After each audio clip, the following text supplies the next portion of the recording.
La Normandie présente une ouverture importante sur la Manche, ce qui lui confère un linéaire de côte s'étirant sur 860 km. Son littoral concerne principalement 3 départements, la Manche, le Calvados, la Seine-Maritime.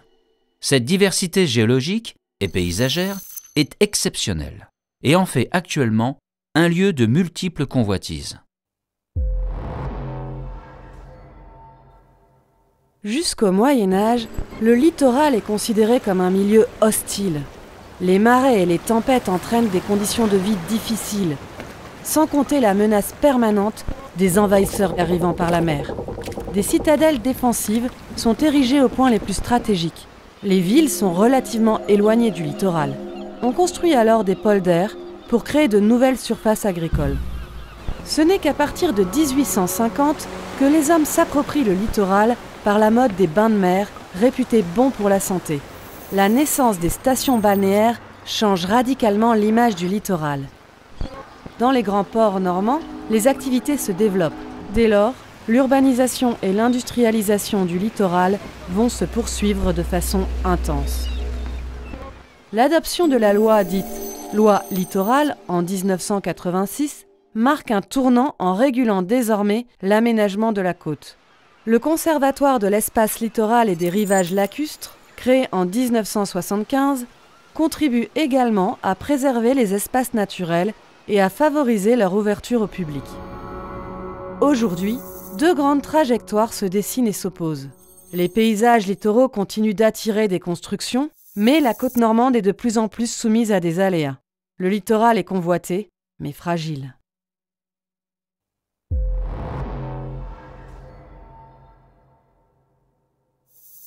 De par leur configuration géographique, les côtes normandes sont soumises à des phénomènes naturels dont l'intensité et l'apparition varient dans le temps et dans l'espace. Ils forment ce que l'on appelle des aléas. Les 2 principaux aléas qui surviennent sur les espaces littoraux sont l'érosion et les inondations par la mer. Ainsi, le trait de côte normand n'est pas figé. Il évolue constamment. Les falaises de craie de Seine-Maritime ou les falaises d'argile des Vaches Noires s'érodent sous l'influence de nombreux effets cumulatifs. Ce recul est continu, mais le déclenchement d'effondrements se fait par à-coups. Quant aux côtes sableuses, elles sont en perpétuel ajustement. Au gré des tempêtes et des saisons, l'alternance des avancées et des reculées forme la respiration de la plage. Ces aléas touchent parfois des zones à forts enjeux. On parle alors de risques littoraux. Il est essentiel pour l'homme de mieux les caractériser, pour mieux s'en prémunir. Et il convient pour cela d'analyser la vulnérabilité des enjeux au regard du bâti, des activités et de la population. Pour se protéger des tempêtes de plus en plus fréquentes et des inondations, de nombreux ouvrages ont été mis en place. Leur efficacité est localement avérée, mais ces installations n'empêchent pas des conséquences sur les territoires en aval et une possible salinisation des nappes phréatiques. La défense contre la mer, longtemps privilégiée par le recours à des solutions dites dures, ne doit désormais pas être l'unique réponse aux risques littoraux. D'autres solutions dites douces peuvent être développées et l'aménagement du territoire repensé sur le long terme. Pour réfléchir à des solutions durables et prendre en compte l'impact sur l'ensemble des territoires, il convient de se positionner à l'échelle des phénomènes générateurs de dommages. Celle-ci étant bien plus vaste que les limites administratives ordinaires, une unité géographique pertinente a ainsi été mise en évidence par les géographes.